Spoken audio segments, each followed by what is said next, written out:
Well, Lexington has not been immune to the protests that were touched off nationwide when George Floyd died in the custody of Minneapolis police a week ago.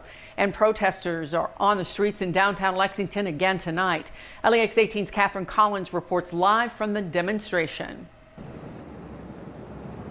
Yeah, that's right, Nancy. We're down at Thoroughbred Park, and protesters actually were marching here up Main Street not too long ago. You can see police cruisers in the background. They've been blocking off the street so that cars can't come down. But while this is a smaller crowd than it was yesterday, they have been marching all across downtown Lexington, chanting those familiar chants, no justice, no peace.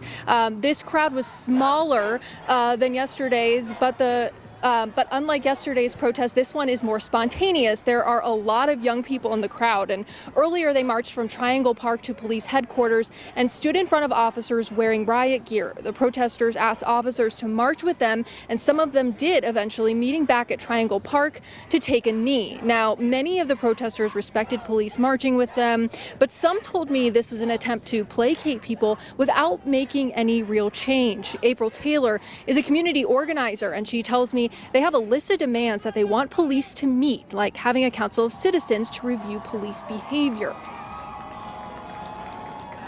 I mean, I think it's great that people are spontaneously protesting, but I don't think it's great that people are allowing themselves to be placated by shows from the police force that maybe they're complying in some way with what the crowd demands. We have real demands, like the collective bargaining agreement. Now, Taylor also told me she wasn't satisfied with Chief Weathers or Mayor Gorton's statements from earlier today, talking about how the protests stayed peaceful this weekend. But Taylor did say she is going to continue to organize community members to get real change in the police department here in Lexington. Live in Lexington, Catherine Collins, LEX 18 News.